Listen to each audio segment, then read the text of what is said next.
right? too, so that was Yeah, was kind of suspicious. let's rule out. like Let's it. rule out who we know who doesn't have this item, and then we'll see who we're left with. I would like say it. that the Good job, guys. Morbane I love tells it. you. I'd say that the food critic with the quill, I don't know for sure. I've seen that quill in some different mage towers. In fact, it looked like he might have even taken it from one of the mage towers. But again, I don't think it would be some kind of mass weapon of destruction at all. Okay, so we'll cross him off the list. One down. How about the two older women? Five tables ago. The two older women we've seen in here a lot. They're locals here in Phlan. So they know Madame Fiona. They know all kinds of rumors. The necklace that one of them wearing, couldn't get a good look at it. She didn't really want to take it off and let me examine it. I mean, it looks like it radiates magic, but who knows what it could be. Okay, I checked. We'll cross the two older women off the list since they're regulars here. I doubt they would be responsible for it. I would checked agree out with that. I checked out Dondaris, the troubadour, at the fire pit, and I don't think he would be the type to do this. Although he has some other issues, but that's not one of them. How about the old man and the female dwarf? Well, they might still be a suspect because never got a chance to see what was in the pack that the old man has. And when I went to talk to him, they basically just told me to buzz off, that they were having a private conversation. Okay, so They're that's definitely still on the list. that's Nice. suspicious. So we'll keep them on the list. Now, the old women, they seem to know who the dwarf was, though. Oh yeah, who was the dwarf? I think they had said something about that she's from around here. Yeah, her name is Yana, and she's a smithy, and she's part of the forges. You know, the guild of blacksmiths. That's interesting. Well, I'll write that down as a note real quick. And I checked out the three kitty halflings myself, and they just have a magical powder for their circus act. So I highly doubt they would be like extremely low suspects. And the Dragonborn, when I passed her with the detect magic power, I didn't detect any magic at all. So I think we can safely cross her off the list for sure. She can definitely tell Agreed. a powerful story, though. Yes, she can. So we're left with the female elf and the old man with the female dwarf. And of those two, tell us more about those two. Those of you who visited them. I have a quick question though. Sure. When I make an arcana check, would I know if there is a way to mask whether something can be detected with magic or not? If you had a a visual of the item, sure, yeah. But as for just detecting magic, I mean, if you did like an Arcana check, yeah, you would sense magic for sure. And as for That's what I'm asking. if something's like masking something, no, Would I know if that's possible? Is what I'm saying. If I roll an possibly Arcana check, with a high level magic that's well out of your knowledge of the arcane arts, yeah, you could definitely do I something. wouldn't know how. You're right. I wouldn't know how to do it, but would I have knowledge that it could be done? If you could see the item, and maybe if you saw the magical incantations on the item, yeah, you could probably tell, yeah. Absolutely. No, that's still. But don't to- understand what I'm asking. No, I understand what you're saying. I'm If- not saying that if I see the item, I'm just saying, would I have knowledge that it can be done to suggest that the Dragonborn might still be a suspect? As in maybe They didn't attack no magic, maybe it's masked. possibly. It could possibly be done. I mean, if you'd like to go down and question the Dragonborn a little bit more. I wouldn't know if it's possible anyway. I mean, obviously, she's a very powerful Dragonborn. She's slain many of, gnomes and halflings. So obviously, she's probably had to have some type of magical help. So I mean, And she's extremely evil. Yeah? Okay.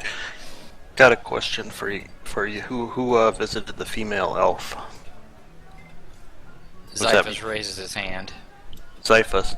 Is she a regular in here, or what do you know about her? She's one of our 2 last suspects. What details can you give? She is, she patrols the Quivering Forest, which is, is near here. I think she comes in here every once in a while. Yeah, a couple months or she so said every to couple take a months. break. Yeah, she takes a couple days off. Always comes to Phlan for some R&R. She says she protects these lands around here. I didn't feel suspicious of her, but who knows? Now, also, I will tell you this, Varys. The Yentas at the table, both Esma and Eve, and this goes also to Zyphus also, that actually visited her at the table. They did not know who the Dragonborn was. And the Dragonborn told you that she was visiting family in Phlan. The Dragonborn would be a suspect, but I just did not detect any magic at all. But that's what he's wondering is there a way that do you think there's a way she might have masked that? Not with the detect magic spell, no. No, right, because not with the detect magic. yeah, the detect magic spell reveals pretty much everything. It would reveal everything. I mean, it even reveals potions in a pouch. You can't see the actual vial, but you can see that the pouch, wherever the potion's located or whatever the item is in the pouch, it would radiate a little bit of magic from there. But no, there's nothing on that Dragonborn. I will tell you that. But yes, I do. Yeah, I understood what you were saying about hiding it and masking the magic, but no magic's been masked down there on the Dragonborn. Well, I'll share that with Omi and just tell him that that the 2 old women did not they haven't ever recognized the Dragonborn. Okay, they were regulars in here anyway, aren't they? Yeah, they're in here all the time. Okay. Yeah, the 2 women. Tell me more about the old man and the female dwarf over there. There's not much to tell, only the fact that the old man talks with a funny voice. What magic item did they have? Couldn't see it. It was in a bag that was sitting next to the man. Very suspect, if you ask me. And the elf, I think Omi told me that there was something in the bag as well, in her bag. Is that correct? Yeah, it was something small, probably like a potion or a ring or something, yeah. Okay. Okay. So I would say this old man... Is this old man a regular here, or has he been seen in here before? The 2 old ladies didn't say anything about the old man. They only recognized the dwarf. Okay, that's interesting. I would say they are on the top of our suspect list, then. Everyone agree? I would agree with that. I would agree. We just want to have a couple of drinks and keep an eye on him for a while. Yeah, I want to peek the head around the corner and see if I could take a look at if the detect magic spell is still up.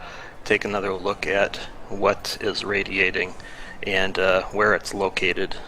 Your detect magic, it is concentration and lasts for an hour. Yeah. Yep. Okay, so I would imagine you probably would have been concentrating the whole time because you were kind of looking as you were dancing. You didn't tumble, you didn't take any damage. Is it 10 minutes or? Okay, if it's 10 minutes, then no, it's not working anymore. Okay. Where did I see? Omi, you said it was in the bag next to the old man that was sitting on the floor. Do you think there's any way you might be able to come away with that bag? I think so. It was the old man holding onto this bag, or was it just sitting on the floor next to him? It's sitting on the floor, kind of propped up against one of the legs of the table. Yeah, I would definitely say you could probably procure that item.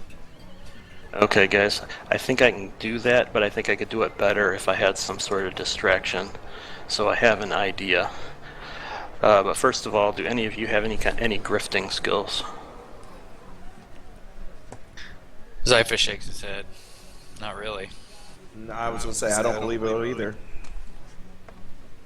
Okay, how about you, Varus? No. Okay. I guess I'm going to give a lesson in thievery here then. This spell also says if it's in a sheet of thin metal or thin lead, that you can't detect it either. Okay. That's why I was asking about whether I can have that knowledge or not. Yeah, well, Hmm. like I was saying, the Dragonborn, she had a sword. It didn't look like she had any kind of metallic armor on.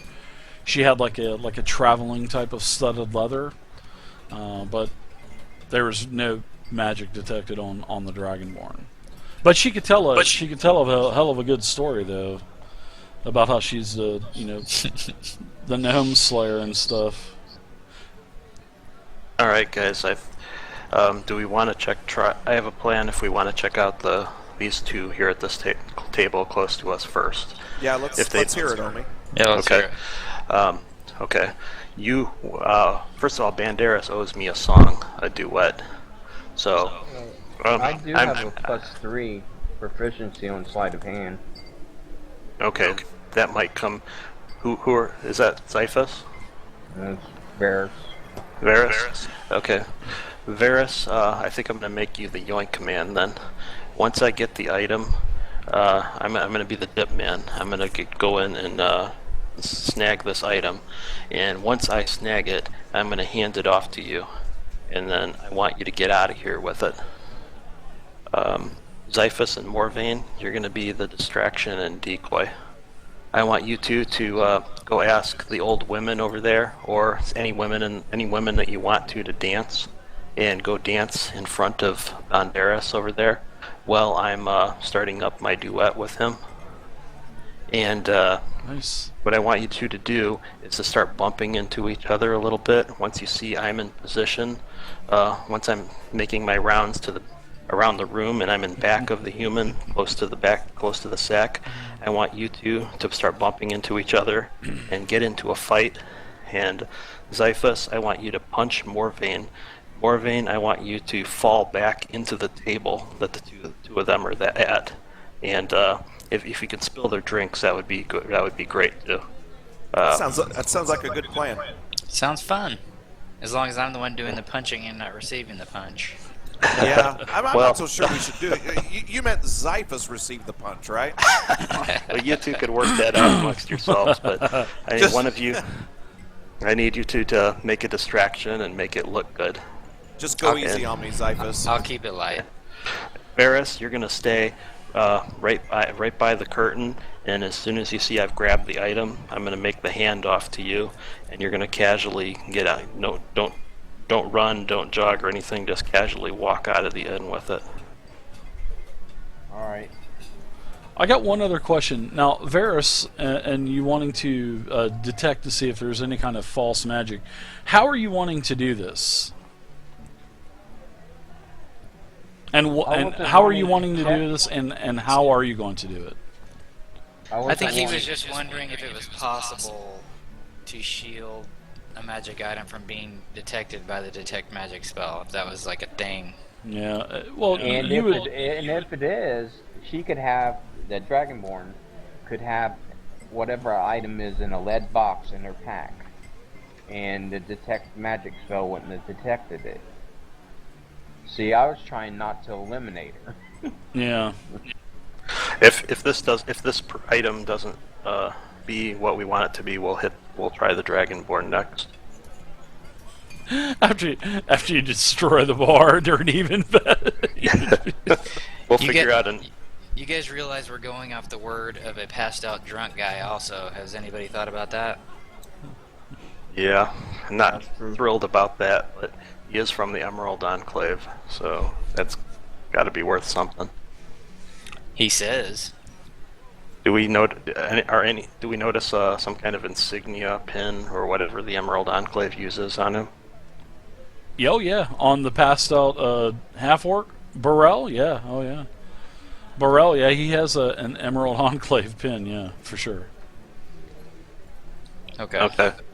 So I'm going to walk out there to Banderas and say I'm ready for my duet.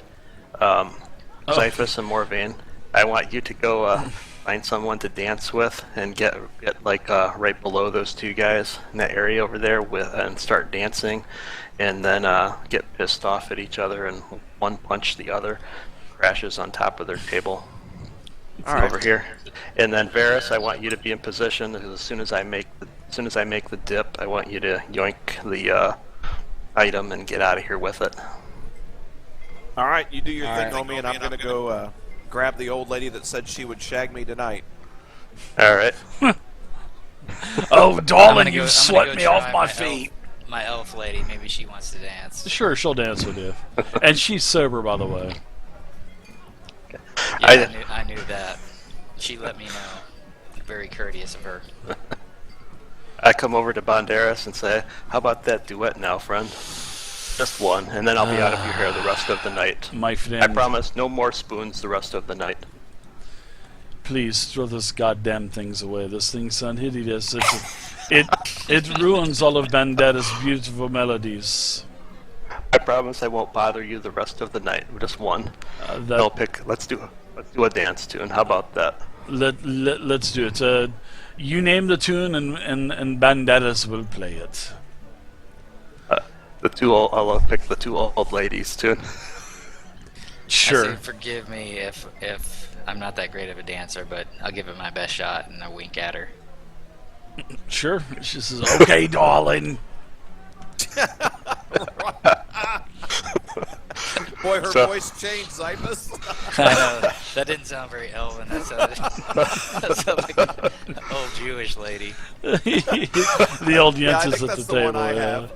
I've been. I'm the third Yenta. No, she doesn't say that. Right. No, So she says, "Just don't step on my feet." Basically. I'm gonna give the tune about 30 seconds, and then I'm gonna start doing my thing, dancing around the room, and then until I get over to here, and then I kind of give the slight nod to my friends. Oh, all right, we go ahead and I bump into Xiphus and I tell, "Hey, watch where you're going. I'm trying to dance with this nice lady." The elf just starts to laugh a little bit. She's laughing at this. The curtain is the line, sort of like the diagonal line. All right, so we're back. We've started a pretty inventive encounter with the group. We have two of the players, Xiphus and Morvain. They're dancing with a couple of the ladies in the tea kettle. We have Omi. He's clicking his spoons with Banderas, the troubadour, playing a melody. And we have Varys, which is I guess you could call him the grease man, as he's going to like jack the leather satchel that they're trying to get, right? Yep, he's the yoink man. Yeah, he's the yoink man. That's it. That's the word that you use, yoink man.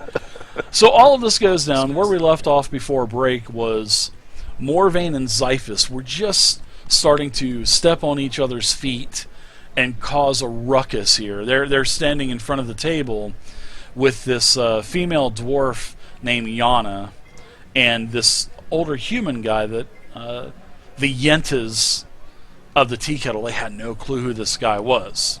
All right, so what is unfolding here between Xiphus and Morph? Well, I'm twirling the Yentas around and making her feel special, and then I after I see Omi in position, I spin around and I end up colliding into Xiphus, and I let go of her hands real quick, and I say, "Hey, I'm trying to dance with the nice lady here. Why don't you watch where you're going?" And you said that to Xiphus, right? To Xiphus, yep. Gotcha. I'm just trying to picture this in my head. All right, so Xiphus, what are you doing here as you're being kind of ridiculed in your horrible dancing?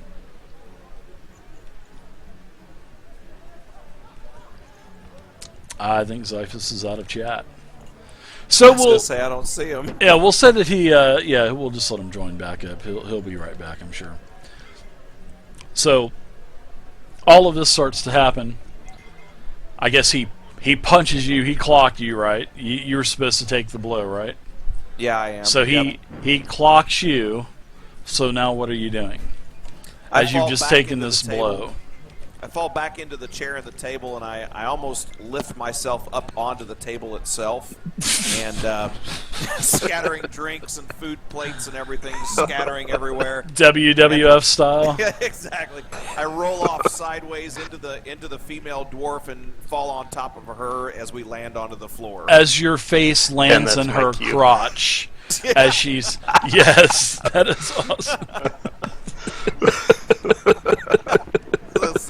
So I stay still just for a few seconds to give Omi the chance to get what he's got to get. As soon as that happens, I kind of rush up and like hold my left arm out to Xiphus and say, "Whoa, whoa, whoa! That's enough of that. Are you okay there, friend?" As my right hand is going under for the dig, and I'm using my cloak, which is over my left shoulder, Toreador style, as a blind, so while I make the dig. Oh my gosh. So yes, this all goes down at the same time. Well, as you're tumbling around on the table, you know, Madame Friona is not known for having the best furniture in the house. And this table collapses. And now, you know, plates, mugs, everything is flying everywhere. And this old guy at the table says, "You're causing problems here." And all of a sudden, you hear as the human gets up from his chair, and so does the dwarf female. Now, a couple of things happen. The human tries to get away from the scene, you start to notice, and almost to where he's backing up as you're kind of, you know, whittling yourself out there, Varys, to get the package. And Varys, you hear, and everybody else around you, you hear a very loud sound of glass shattering, and it's like it echoes throughout the entire tea kettle. And then all of a sudden, the human is surrounded by a blue cackling energy. And Varys, you're focused in on that bag. And Varys, you see that this electrical current is arcing from out of the bag. And then it leaves the bag, and it's just got this human entangled and basically wrapped around him like rope. Just circuiting all throughout him, going in him, coming out of him, and then he falls down on the ground, and he starts to, go into convulsions. And as the table pushes back and breaks, and the chairs, you notice, Varys, that as the human falls down and his hands are kind of, as he stops convulsing, as he opens up his hands, in one of his hands there is a dagger-like object that is that is in the palm of his hand. Now, the dwarf, she says, "F this, I'm out of here," and the dwarf, she bolts for the door. I mean, she is literally Carl Lewis going towards the door. And she's coming your way as well, Varys. So she's basically going this way towards the door. I yell, "Varys, stop him." Her. Okay. So, the current is billowing around this guy. I want everybody to roll a fresh initiative. And I am going to roll a couple as well.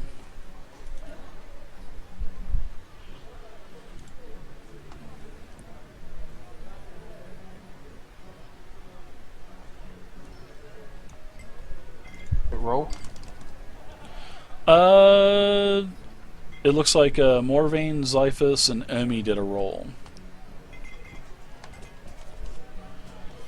Alright, Varys, very nice roll as well. I'm trying to get off the floor.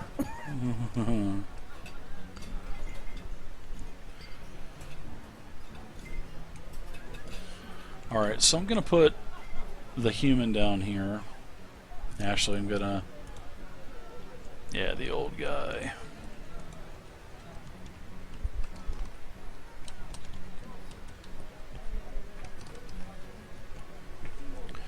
Alright, so I need to find this guy's token really quick.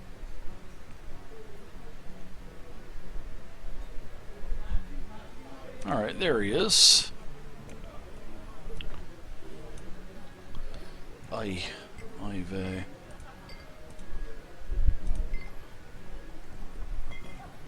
Well, how unprepared the dungeon master was for this NPC here. Holy crap!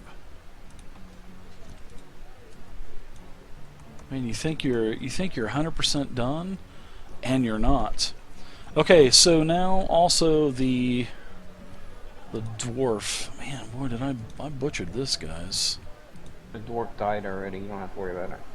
Yeah.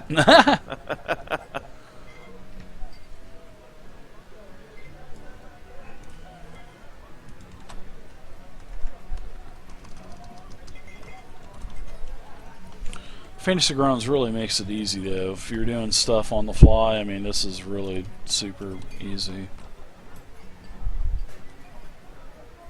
I mean, it's simple as that, guys. I'm already done.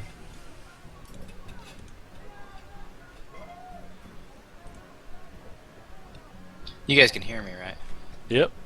I'm just yeah, we sorry. got you. I'm just trying to get this done really quick. That's why I'm a little quiet right now. Yeah, I was trying to talk in the Roll20 chat, which I didn't know we'd switch back. Yeah, we did. Ah, you must have been AFK. Alright, so dwarf bolts for the door. Varus going your way towards the door. Omi yells, "Stop the dwarf." The human, he has stopped convulsing on the floor. He has this glass shard dagger looking object in his hands. We've rolled initiative. Xiphus, you get to go first. So what is Xiphus doing during all of this?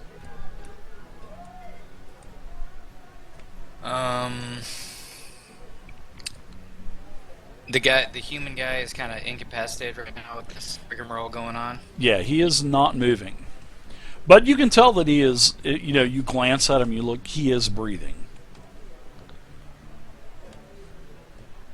Thank you very much, Talon, for the kind words. And see if I can get a better look at what's in his hand.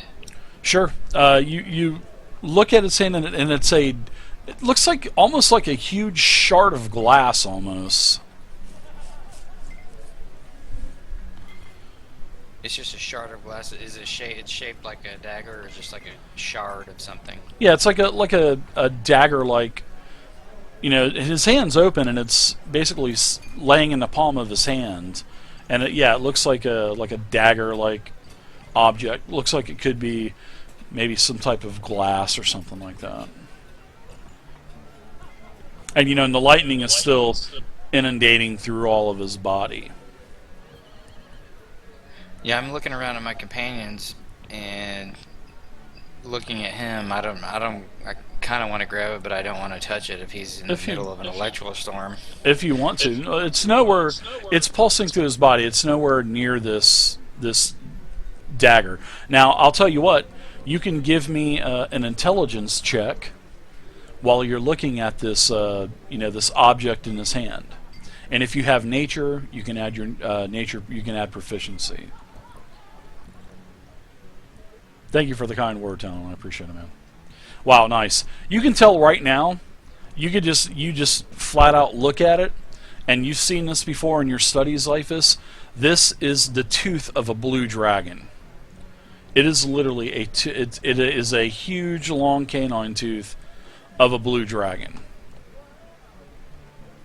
So you're thinking, this is probably where the energy is coming from. And as you get closer, and you go you get closer to the tooth, you can sense that the tooth has like a warmth that's coming off of the tooth. But it's in his hand, and you don't hear skin sizzling or nothing like that. So it's not that hot to where it's melting his hand off. But the blue dragon tooth does seem like it would be warm to the touch for sure.